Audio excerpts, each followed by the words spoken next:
Yinka TNT sọ́ra rẹ o sọ́ra rẹ má jẹ́ kí n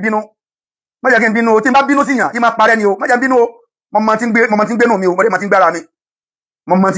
ń gbára mi mi ò kí ń bá yàn jà mi ìdẹ́ ẹ̀dá sí yàn jẹ́jẹ́ mi mo lè wà controversial mo máa wà controversial lórí òdodo ni o.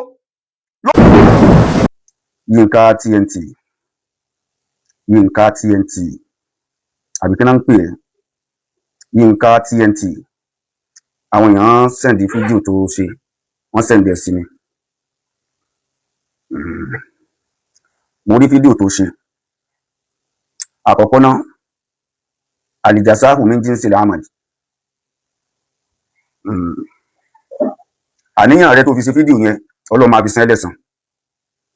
àníyàn tí mo fi ń ṣe tí mo ń ṣe k'Ọlọ́run fi san mí lẹ́san. Yinka TNT ẹ̀mẹ́ta ni màá wí ni màá sọ ẹ bá ń ṣe fídíò yìí kọ́dọ̀dọ̀ Yinka TNT àníyàn tí Yinka TNT tó fi ṣe fídíò tó ṣe yẹn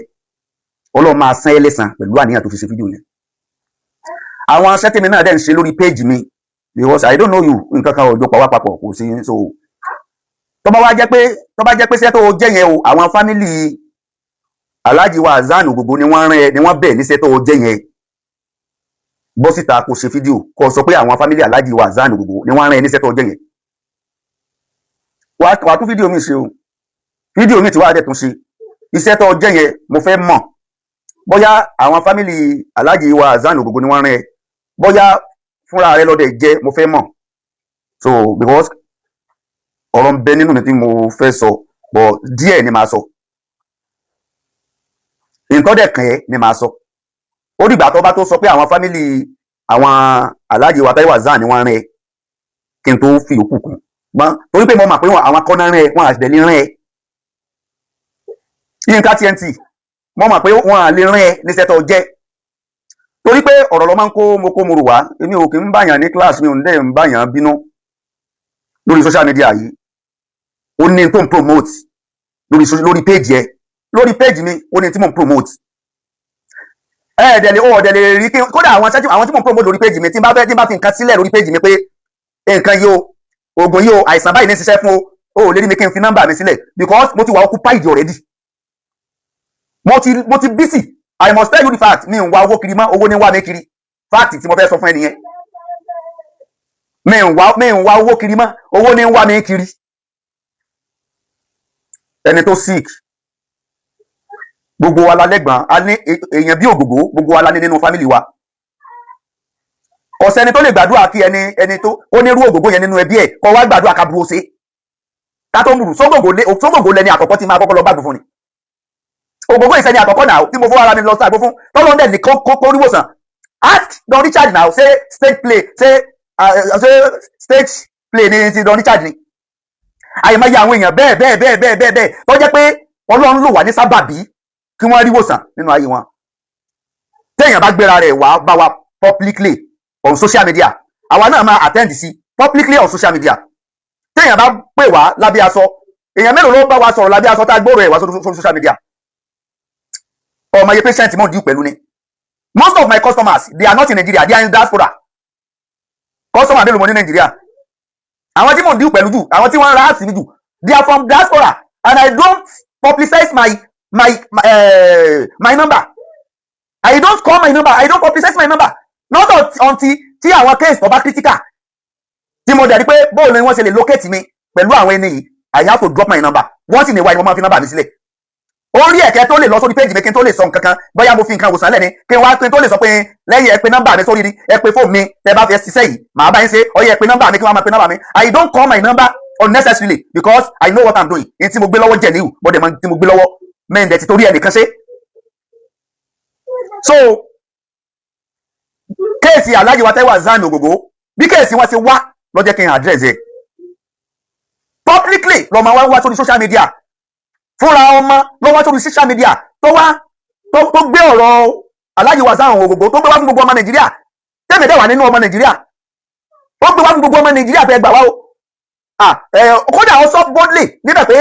cancer ni o ó dẹ̀ ti wọ stage 4 táyọ̀ ọmọ pé stage 4 cancer is very very critical condition àfàlábòsí èèyàn alábòsí ẹ̀dá ló máa sọ pé stage 4 cancer o kì í ṣe critical condition what have I done wrong? tí n bá tiẹ̀ tó bá jẹ́ pé bí mo ṣe sọ yẹn àwọn family ọ̀fẹ́ I need to apologize to the family of Ogogo kí wọ́n má bínú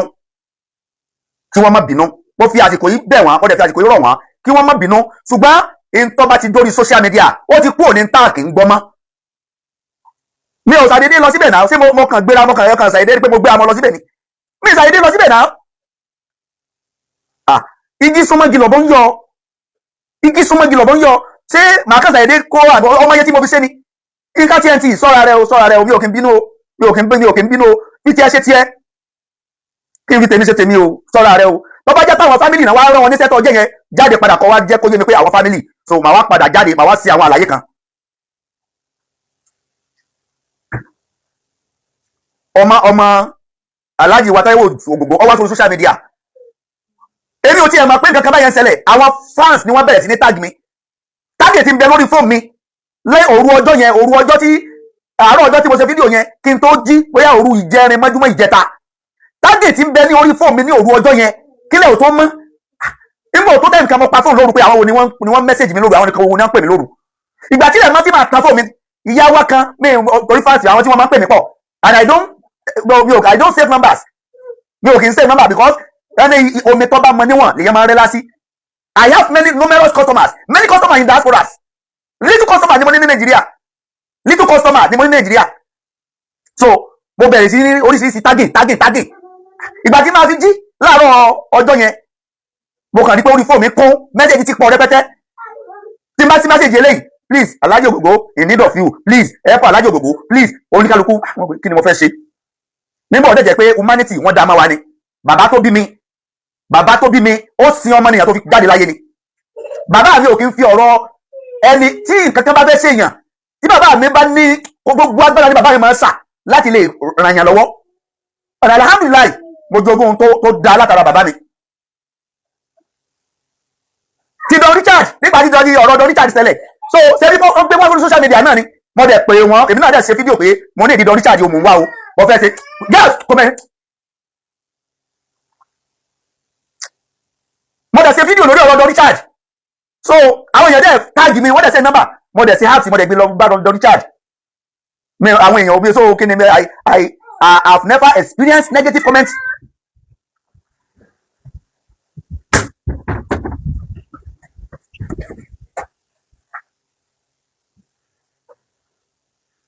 mo dẹ̀ wá Don Richard lọ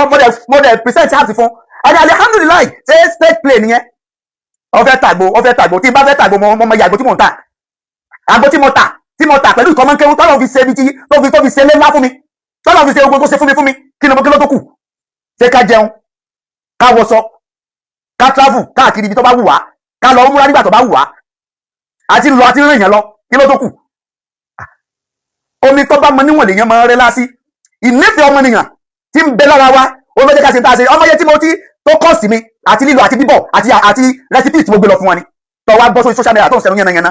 àwọn fi Alhaji Taiwo Hasan àwọn fi make market àwọn fi mọ̀ ẹ̀sìn dẹ̀dẹ̀rẹ̀ ní ẹni ta ló make market ayé ti màmí ọ̀rẹ́dì náà wọ́n ti rìfáàlà lèmi ń jẹ́ bí mi polówó ọjà àwọn tó ń lo láti mi wọ́n rìfáà mi rìfáàlà ni mo ń jẹ́ if you don't know but tógun ẹni bá dání lójú èèyàn máa fi gbárí ni tógun ẹni bá dání lójú èèyàn máa fi gbárí ni tí mo bá mọ nǹkan tí mo dẹ̀ rí ẹni tí ó ń bẹlẹ́gbẹ́ mi tí nǹkan yẹn ń ṣe èmi máa ń jáde màá jáde kódà kò jẹ́ pé nǹkan yẹn ẹni yẹn nǹkan yẹn ti wà lójú kú ní tá a bá sì lè ṣe láti lè fi ran ẹni lọ́wọ́ á sì ṣe á mọ̀ pé gbogbo ibi tó bá tiẹ̀ wá padà já sí tọ́lọ́run lọ padà ṣe. kì í sáà Alhaji Taiwo Hasan Ogogo sáwọn lẹ́ni àkọ́kọ́ ni àwọn kọ́ lẹ́ni àkọ́kọ́ náà ó sáwọn lẹ́ni àkọ́kọ́ ni mo kọ́ gbé nǹkan fún ni àwọn kọ́ lẹ́ni àkọ́kọ́ ò lọ sí fáìlì ìṣẹ́ dáadáa àwọn tó lọ ń lò wà ní sábàbí fún wọ́n ti pọ̀ rẹpẹtẹ àwọn tó wà tó jẹ́ social media wọn lẹ́rí yẹn àwọn tí ì ṣe social media wọn pọ̀ rẹpẹtẹ àwọn testimonies ti ń bẹ lórí fóònù mi ò kì í ṣe kékeré because torí pé kì í ṣe social media ni wọ́n gbé wá secret làwọn nìyẹn nǹkan tó pamọ́ làwọn yẹn ṣùgbọ́n ọ̀rọ̀ kan ti gbé wá sórí social media táwọn followers tag mi Alhaji Akeem ẹ̀dá kan nǹkan báyìí ṣẹlẹ̀ ọ̀tẹ́kẹ̀ àtẹ́ndì sí wọn ọ̀pọ̀lọpọ̀ àwọn èèyàn so kí ni mo fẹ́ ṣe nígbà tí mo lọ tí mo gbé nǹkan yẹn fún wọn àwọn tí wọ́n ń tag mi àwọn olólùfẹ́ mi àwọn followers mi àtàwọn olólùfẹ́ Alhaji Taiwo Hassan Ogogo tí wọ́n message mi. So bí mo ṣe wá jẹ́ kí wọ́n mọ̀ pé a ti lọ àti deliver rẹ̀ fún wa o. So ó ti dẹ̀ṣẹ̀ pé ntí ẹni ká ṣe o àti deliver rẹ̀ fún wa o. Ó ti dẹ̀ṣẹ̀. Mi ò àwọn ọ̀rọ̀ míì tí ó bá jáde nínú fídíò yẹn I'm ready to do apology lórí ẹ̀. Bóyá àwọn ọ̀rọ̀ míì tí mo sọ níbẹ̀ tàbí àwọn àsọjù míì tí àwọn ọ̀rọ̀ míì tẹ̀rí ń bẹ̀ gẹ́gẹ́ bí pé àáfà ti sọ̀rọ̀ jù àáfà ti I'm ready to apologize. Màkà wá gbé fídíò mi lórí pé wọ́n wé lórí pàfẹ́ tajà ni títa ní tajà. So ṣé ọjà tí màá fi Alhaji Ogogo tà ní irin tó ń lọ yẹn Ọlọ́run fi ṣe oore fún mi débi tó dé ni àbí kíni? Èmi ò ní ṣèyàn tí máa fi ẹ̀mí èèyàn tajà o tó bá jẹ́ yẹn ni o. Tó bá jẹ́ tí wọ́n bá lè ṣe bẹ́ẹ̀ èmi ò sí lára ẹni tó lè fi ẹ̀mí èèyàn tó lè fi tajà. Ṣùgbọ́n etí tó bá gbọ́ àlọ ọ gbọ́dọ̀ gbọ́ àbọ̀. Tó bá jẹ́ pé ọ̀rọ̀ tí òdo social media ni tó máa ń wò wá sọ lórí social media pé nǹkan báyìí o ó ṣe bàbá wo irú ọ̀rọ̀ òye àlẹ́ mọ̀. Ìgbọ́n mọ́tẹ̀ tí wọ́n tún social media gbogbo àwọn èèyàn ti mọ̀. Àwọn tọ́mọ̀ náà ni wọ́n pè wá àwọn tó wá pè wá nígbà tá a lọ tá a dẹ̀dẹ̀ kò sí kò yẹ ká fún àwọn èèyàn lábọ̀ pé n tẹ́ pè wá lé lórí o a ti lọ o a ti bọ̀ o a ti ṣe báyìí o àdúrà ló kù o. Ká má fún wọn lábọ̀. So ìyẹn ti wá di pé wọ́n fi ń tajà lọ́sọ̀ gbogbo ẹni tó ní nọ́mbà mi lọ́wọ́ lórí social media lẹ́nìí wọ́n ṣe wàhálà kan tó rí ni. Kò sẹ́ni tó lè sọ pé ìsílẹ̀ lò ní nọ́mbà mi because I don't call my number on social media pé o ẹ dákun o ẹ pè wá tó yí nọ́mbà yìí tí ó bá jẹ́ pé bóyá irú nǹkan tó critical tá a ní láti wá ọ̀nà láti dọ́dọ̀ ẹni ẹsẹ̀lẹ̀. So kí wá ní ìgbà kan ọ̀sọ̀ bá ti wà jẹ́ sí pé lẹ́yìn pé a gbé fún ọ gan apẹ nọ́mbà gan àti tajà. So kí ni tó wọ̀ sínú pé ká pe nọ́mbà fáwọn èèyàn pé irú tó ṣẹlẹ̀ yìí o tá a bá fẹ́ kírú ẹ̀ ṣẹlẹ̀ ìyá ẹgbà nọ́mbà wa káàtì ẹ̀wà tó bẹ́ẹ̀ ká tó wá tó mùrù èmi ò sẹ́ntì máa ń pè náà because orí fóònù mi ti kún ọ̀rẹ́dì. Wàláhì mo fi àlùkùrì á nìbúra last month ni mo wipe off almost 10,000 messages on my phone. I had 10,000 messages lórí fóònù lórí WhatsApp méjì mo ń lò ẹyọ kan nínú WhatsApp méjì tí mo ń lò I had 1,000 messages last month ni mo wipe ẹ̀ kúrò lórí fóònù. Presently mo tún ṣe ń sọ yìí mo tún ti ní almost 3,000 messages tí mi ti ráyè attend sí tí mi ti ráyè dá lóhùn. Yinka TNT sọ́ra rẹ o má rí bínú Ọlọ́run àlìjàsá omi ń jí sílẹ̀ amọ́lì àlìjàsá omi ń jí sí ibi Ọlọ́run gbé àwa gadé lénìí tọ́lọ́ mú wa délé ní èèyàn kankọ́ ni yóò jà wá bọ́ èèyàn kankọ́ ni yóò kọ̀yìn Ọlọ́run sí wa torí pé fún Ọlọ́run ló kọjú sí wa. Èèyàn kankan so mi ma èròǹgbà rẹ lórí tó ṣe ṣùgbọ́n pẹ̀lú èròǹgbà rẹ yẹn Ọlọ́run máa fi dá ẹ lẹ́jọ́. Fídíò tí mo ti ṣe analysis fún àwọn followers mi lánàá pé a ti lọ àti dé o. Àwọn tí wọ́n pè mí Alhaji wa mo ti ń la aliati wọ́n pè mí wọ́n láwọn family wọ́n react sórí fídíò yẹn but they promise wọn because mo lọ síbi kan lánàá so ìgboro ni mo wà lánàá mo lọ bí kan lánàá gbàtí máa fídíò ti rẹ̀ mí so ní òru èní mo delete fídíò yẹn because wọ́n ní àwọn family react sí pé wọ́n láwọn like báwọn yẹn ṣe ń sọ there is no problem mo dẹ̀ delete fídíò yẹn kó lórí fóònù mi mo delete fídíò yẹn kó lórí fóònù mi so kí ni ti Yinka TNT mo ti ọjà recipe mi ó ti kúrò lórí Nàìjíríà mo ti gbé lọ China mo ta recipe ní China kò tó orílẹ̀-èdè kódà àwọn orílẹ̀-èdè mi tó ti ń pè mí tí mo tó ń lọ lẹ́nu mẹ́ta yìí láwọn house ti tiwa my house is an international house tèmi ti di international because mo mọ tí mo ṣe àwọn tí wọ́n dẹ̀ ń ra house lọ́wọ́ mi rìfánà là ń jẹ́ tó o bá tajà èèyàn kò ní tajà yẹpẹ̀ kó má gbowó òkúta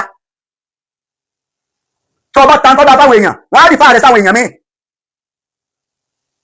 tí mo bá dẹ̀ gbowó lọ́wọ́ àwọn èèyàn tí mo bá gba owó táwọn èèyàn bá sanwó fún mi because èrò pọ̀ àwọn tí mo bá gbọ́ lọ́wọ́ àwọn èèyàn tí mi ráyè deliver house fún náà bá pè mí káṣẹ́ ní rìsíìtì mo ń dá owó àwọn èèyàn padà èmi máa ń dá owó àwọn èèyàn padà látọdún tá a ti wà lórí social media tá a ti ta house tó bá jẹ́ pé ajẹ́ fọwọ́ ni tàbá jẹ́ ẹni tí ó máa ń mú kànmọ́kàn ni ayé wọ́n á ti gbé ọ̀rọ̀ wá sórí social media. ẹlòmíì àsanwó fata ti gbàgbé tá a ti máa gbàgbé ọjọ́ tó lọ má dẹ̀ kádàrà tí wọ́n bá mẹ́sẹ̀jì wa pé house àwọn nǹkan kan àwọn ò ní ìdí house yẹn mọ́ àwọn ti rà níbòmíì because ọmọ ń take time kẹ́lòmíì tó kókó tó rí wa bá sọ̀rọ̀ mo mọ iye mẹ́sẹ̀jì sí bẹ lórí fóònù mi lọ́jọ́ pé mẹ́sẹ̀jì olóṣù mẹ́fà ó ń bẹ lórí fóònù mi messages olóṣù mẹ́fà ń bẹ lórí fóònù mi ẹlòmíì ti ń tẹ̀ nọ́mbà mi láti last year ní táàtì ra yìí sọ̀rọ̀ so ó ń bẹ nínú ẹlòmíì tó yẹ pé wọ́n á ti sanwó fún wa tó jẹ́ pé mẹ́sẹ̀gì tí àwọn mẹ́sẹ̀gì bó ṣe ń wọlé á ti lé mẹ́sẹ̀gì wọn lọ tá a lè ṣẹ̀ máa wá kiri tá a bá ti wá wá táàrí because nọ́mbà èèyàn mélòó la fẹ́ save nọ́mbà èèyàn mélòó la fẹ́ save tá a bá ti wá wá táàrí táwọn ẹ̀dẹ̀ ti pè wá because cost máa ń pọ̀ fún wa. Mo ti ń sáyé mi kí n tó ṣẹlẹ̀ challenge ìsàlàyé Ogogo nìyí gbogbo wa humanity ti ń bẹ lára kọ sáyé ṣé o rò pé mo wọlé débi kí n mo gbé àgbo láti Òṣogbo mo gbé lọ sẹ́kọ̀ọ́ mo fi time mi I spent my money I create time to deliver the package àwọn tí wọ́n ń fi owó ra àgbo lọ́wọ́ mi lè gbé àgbo lọ fún wọn lé àwọn tí wọ́n fi 500,000 600,000 ra àgbo lọ́wọ́ mi tọ́wọ́ bá mọ̀ àwọn èèyàn ra àgbo 600,000 lọ́wọ́ wa wọ́n ra àgbo 500,000 lọ́wọ́ wa wọ́n ra àgbo millions of naira lọ́wọ́ wa láti oríṣiríṣiríṣiríṣi jẹ́ pé tá a bá máa calculate ẹ̀ ìmí máa wọ 500 ìmí máa wọ 600 ìmí máa wọ 700 mi ò lọ gbé àgbo fún wọn nílé tí ò bá jẹ́ pé torí ìfẹ́ èèyàn àti ìfẹ́ àti humanity tí ń bẹ lára wa mo fọwọ́ ara mi ṣe nǹkan mo package ẹ̀ mo tún wá rẹ epo tọkọ̀ mo tún wá gbọ̀nà èkó mo tún wá lọ gbé fún wọn àwọn tí wọ́n wá táàgì wa tájà àwọn èèyàn dáadáa tí wọ́n pè wá pé ẹ dákun ẹ bá wa ọ̀nà tẹ́ ní àbá lè gbà ran tẹ́ bá lè gbà contribute sí ẹ̀ ti Alhaji wa Taiwo Ogogo ẹ dákun gbogbo àwọn tí wọ́n wá táàgì wa yẹn ká máa update wọn ká máa sọ fún wọn. So bí mo ti wá update àwọn èèyàn tí because ọ̀rọ̀ ẹ̀ ti Alhaji wa Taiwo Ogogo kì í ṣe ń tọ́ pamọ́ ó ti dórí social media already. So àwọn tí wọ́n wá update wa tí wọ́n sọ fún wa tí wọ́n bá wa sọ̀rọ̀ pé ká ṣe àgbo fún wọn so tá a wá lọ gbé fún wọn a ní láti fáwọn yẹn lábọ̀ mọ́ àbí ṣé wọ́n individually ní kí n máa pe àwọn tí mi mọ̀ jẹ́jẹ́ pàwọ́ àwọn torí pé àwọn tí wọ́n mọ̀ wá wọ́n pọ̀ ju àwọn tí a mọ̀ lọ àwọn fẹ́ pé ìfẹ́ Alhaji wa Taiwo Ogogo ni wọ́n ní tí wọ́n fi mẹ́sẹ̀jì wa so sáyẹ kọ̀ọ̀kan ní kí wọ́n máa pè wọ́n pé ẹ dákun àjọlọ I must tell you the fact pé tó fi di ìrọ̀lẹ́ àná mo dẹ̀ tún rí àwọn tí wọ́n táàgì mi pé Alhaji ẹ dákun ẹ bá wa attend sí Alhaji Ogogo Hasan tá a dẹ̀ ti lọ bẹ̀ tó fi di ìrọ̀lẹ́ àná wàláì mo fi àlùkùránì búra tó fi di ìrọ̀lẹ́ àná làwọn èèyàn tó ń pè mí tí wọ́n táàgì mi lórí ẹ̀ tí wọ́n pé ẹ dákun abẹ́kẹ́ bá wà tẹ́ǹtì tí wọ́n ẹ dákun wọ́n ṣe wá ń sọ wọ́n pé àá ti lọ àti dìdìbà kódà ti ṣe fídíò láàárọ̀ yìí ìyẹn mo sọ fún ọ lánàá bẹ́ẹ̀. So báwo la ṣe fẹ́ jẹ́ kí àwọn tí wọ́n tààgì wa báwo la ṣe fẹ́ jẹ́ kí wọ́n mọ̀ pé iṣẹ́ tí wọ́n tọmọ Nàìjíríà gbélé wa lọ́wọ́ àti jẹ àti dìlífà rẹ̀. Mo rẹ́dì láti make apology nínú fídíò yẹn tó bá ní àwọn ọ̀rọ̀ kan tí mo sọ tó bí gbogbo fámìlì inú ẹ dákun ẹ má bínú gbogbo fámìlì Ogogo tó bá ní àwọn ọ̀rọ̀ tí mo sọ tó nígbà tí mo wọ́n bẹ́ẹ̀tì àwọn èèyàn lórí ìgbà tí mo ṣe fídíò yẹn mo bẹ̀ gbogbo ẹ̀yin fámìlì Ogogo ẹ̀yin Ogogo fámìlì mo bẹ̀ yín ẹ má bínú tó bá jẹ́ pé ó láwọn ọ̀rọ̀ kan tí mo sọ tẹ́ ẹ̀ like tó bí nínú lórí ìgbà tí mo ṣe update but I have to update people lórí recipe tí mo gbé wá fún yín kódà ààyè tí ọ̀gbà mi ni èmi ò ní èmi lọ gbé recipe fún yàn kí n má ṣe fídíò ìgbà tí mo bá mu níbẹ̀ torí pé ayé gbẹgẹ́ kọ̀sáyé ó yẹ kí n gbé recipe yẹn ó yẹ kí n send ẹ̀ ni ó yẹ kí n send ẹ̀ mo fẹ́ send ẹ̀ tẹ́lẹ̀ ni àwọn kan ló pè mí náà nínú àwọn fáǹsì wa àtàwọn èèyàn tọkọtọ náà ni wọ́n pè mí pé Alhaji ẹ má send kìnìún torí èmi gan there is no time for me mi ì ráyè ní tí mo ṣe pọ̀ ju kí n fi time lẹ́ẹ̀kí n lọ sẹ́kọ̀ọ́ book up aago 11 to 12 ni mo tó wọlé lálẹ́ ẹjọ́ yẹn to 12 nínú ọmọ tá a jọ lọ mi ì mà tí o ti jẹ àárọ̀ wọ́n ń dáná oúnjẹ lọ́wọ́ ni mo ní mú lọ́wọ́ ní à ń lo Èkó ìgbà tá ń bọ̀ láago ní after 7 tá a fẹ́ gbé alẹ́kọ̀ọ́ ni mo tó ń bi léèrè pé ṣé wọ́n tiẹ̀ ti jẹun nígbà tí mo lójú ẹ̀ bó ṣe dọ̀ ó lóun ti jẹun wọ́n á ṣẹ̀ṣẹ̀ fún un lówó pé tá a bá ti wà ní odò ọ̀pọ̀ ọ̀yà ra bread. àfẹnu kan anything ẹni tó ti jẹun láàárọ̀ kò tó kùn lẹ́ oúnjẹ tí ń bẹ nínú anybody la gbé bọ̀ ẹni tí ò ti jẹun kò jẹun tá a fi dé Ìbàdàn. àtúnṣe ìyẹn la wá ṣe ṣe bá a ṣe torí èèyàn ni tó bá jẹ́ pé torí èèyàn ni mi ní go extend mi ní ṣe tó bá yẹn tó bá mà tó bá jẹ́ pé torí ti àwọn èèyàn ni mi ò ní ṣe tó bá yẹn because mi ò kí nira mi lára Ọlọ́run ti ṣoore fún mi ṣé nígbà tí mo débẹ̀ wọ́n sọ fún ẹ pé mo béèrè owó lọ́wọ́ wọn nígbà tí mo débẹ̀ tí wọ́n sọ fún ẹ pé mo ní ká fún mi lówó tí màá fi pò sọ́kọ̀ rẹ̀ Ọlọ́run ti níwọ̀nba mi ò kí ń solówó ṣùgbọ́n ìwọ̀nba tọ́lọ́run ṣe fún mi alihamudulilayi mi ń yó ebi ò dẹ̀ pa mí ìwọ̀nba tọ́lọ́run ṣe fún mi alihamudulilayi mi ń solówó tọ́lọ́ àwọn kan náà nà ń fún wa nínú táàsì táwọn àwọn rìfárà táwọn èèyàn ń rìfá wa lórí àṣì wa so Ọlọ́run pèsè fún wa láti bẹ̀ Ọlọ́run lọ́ba tí máa ní àrọ̀zákù tí máa pèsè fún yàn mi kí n sọ́wọ́ ṣùgbọ́n alhamdulillah so kí ni máa ṣe jù báyẹn lọ mo dé mo ní láti update àwọn èèyàn because gbogbo àwọn tí wọ́n pè wá kọ́ la lè máa pè padà lẹ́yọ kọ̀ọ̀kan pé a ti lọ o ẹ̀dá kan a ti lọ o a ti lọ o so kí n ṣe fídíò kí n jẹ́ kí n mọ̀ pé iṣẹ́ tí wọ́n gbé fún wa àti ṣe àti deliver rẹ̀ so kí wá ní títí ẹ gbẹ̀ràn mi dọ́lẹ́rù tẹ́ ẹ bá ti já kí followers tẹ́ ẹ bá ti láwọn èèyàn tẹ́ ẹ bá ti rí views lórí page yín mọ́ àwọn ọ̀rọ̀ tí ò kàn ẹ́ àwọn ọ̀rọ̀ tí ò kàn yín lẹ́ẹ̀ máa dá sí ọ̀rọ̀ tí ò kàn yín lẹ́ẹ̀ máa dá sí so ìkìlọ̀ lélẹ́yìí wọ́n lè lélẹ́yìí èmi ò mi publicize ara mi lọ sórí rédíò yìí láti publicize àgbo mi lọ sórí tẹlifíṣàn yìí láti publicize àgbo mi the only thing tí mo máa ń ṣe ni pé màá drop recipe ké àwọn nǹkan yìí o ẹ ṣe báyìí o ẹ máa lò and I don't release my number ẹni àwọn tó mọ̀ mí gbogbo ẹni tó ní nọ́mbà mi lọ́wọ́ wọn ṣe wàhálà wa ni wọ́n wá ní I don't release my number èmi ò kí n fi nọ́mbà mi lẹ̀ lórí page mi ẹ lọ wo gbogbo topic mi ẹ lọ wo orí page mi mi ò kí n fi nọ́mbà mi lẹ̀ not until when critical condition occur.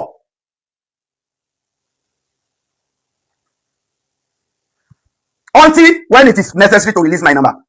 Tí n bá rí pé ó necessary láti release number mi fún àwọn èèyàn láti lè contact mi ìsílẹ̀ láì ní dààmú. Ìgbà yẹn ni mo tó máa fi number sílẹ̀. Mo fi number mi lẹ̀ nígbà tí Don Richard tó ní kidney issue. Then mo fi number mi lẹ̀ pé káwọn èèyàn pè mí pé mo fẹ́ lọ gbé recipe wá fún Don Richard. So true number tí mo fi sílẹ̀ yẹn làwọn èèyàn fi reach out sí mi tó àwọn èèyàn mọ number mi. Èmi ò sẹ́ni tí máa wà sórí tí máa polówó àgbo lórí social media àjẹwà tí ó wà parí tó wà ní ẹ̀dá kan tó wọ́n tó bá fẹ́ rí mi ọ́fíìsì wa ń bẹ níbi báyìí pé nọ́mbà mi ń ṣẹ́rí ṣùgbọ́n ilé ìtọ́sẹ̀lẹ̀ yìí it is a great lesson for every one of us so the lesson ló jẹ́ fún oníkálukú wa mo dẹ̀ wò pé kí ni tí mo lè ṣe ṣé gbogbo èèyàn ló máa àgbo cancer ni ṣé gbogbo èèyàn ló máa àgbo hepatitis ni ṣé gbogbo èèyàn ló máa àgbo diabetes ni jẹ́ kí n fi nọ́mbà mi sílẹ̀ food in case torí pé ẹni tó kàn ló mọ̀ ẹni tí ò tí kàn bóòlù ò ṣe ní kàn wọ́n dẹ̀ fi nọ́mbà mi sílẹ̀ so ṣé wọ́n sọ fún ẹ pé mo máa sọ torí pé mo fi nọ́mbà mi sílẹ̀ ẹni ọba yín nọ́mbà mi wà láì lọ́kì ni ẹni ọba yín nọ́mbà mi lọ́kì ni tó ọba máa yẹ mẹ́sẹ́jì sí mi lórí fóònù mi kó tó di pé ilé ìṣẹ̀lẹ̀ o mi rò pé nírú ẹ̀ rí láti jọ́ tó ti dáyé more than 10,000 messages mo delete ẹni more than 1,000 àwọn tí wọ́n lè testify sí tí wọ́n lè jẹ́rìí sí tí wọ́n máa ń rí wọ́n mọ̀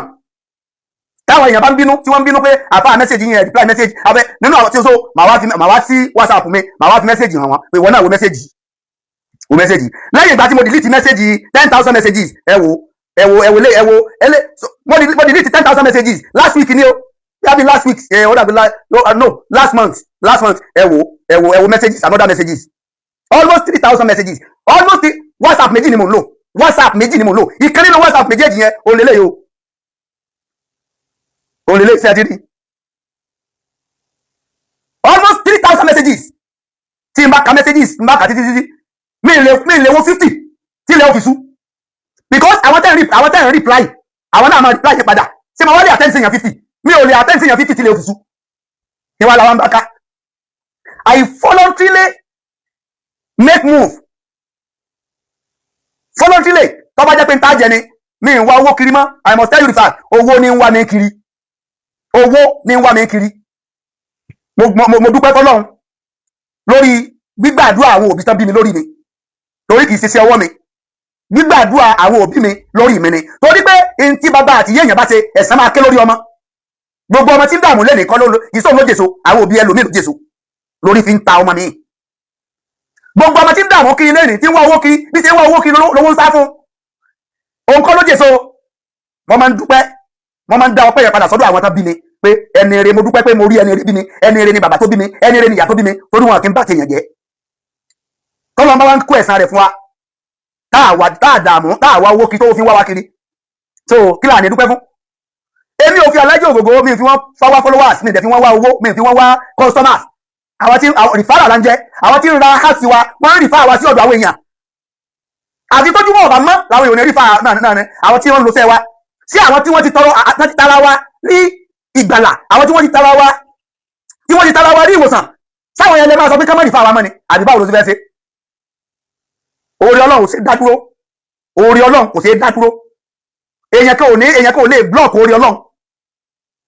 kúlẹ̀ láhùnmá máàlíkà lèmọ́líkì tó tí lèmọ́líkà máa ń tàṣà wà tá sí lèmọ́líkà mi máa ń tàṣà wàtò ẹ̀sùn máa ń tàṣà wàtò sí lù máa ń tàṣà bí àríkàríkà yìí náà kálá kúlẹ̀ ṣe ń kọ́ dé bí àríkàríkà yẹn biyadika ni khairu innaka ala kulli shay'in qadir gbogbo tin jore ọwọ́ Ọlọ́run ló wà náà. Yinka TNT ṣọ́ra rẹ o, ṣọ́ra rẹ, má jẹ́ kí n bínú, má jẹ́ kí n bínú o, tí n bá bínú sí yàn í máa parẹ́ ni o, má jẹ́ bínú o, mo ti ń gbénu mi o, mo ti ń gbára mi, mo ti ń gbénu mi, mo ti ń gbára mi, mi ò kí ń bá yàn jà, mi ì dẹ́ ẹ̀dá sí yàn jẹ́jẹ́ ni mo lè wà controversial, mo máa wà controversial lórí òdodo ni o, lórí òdodo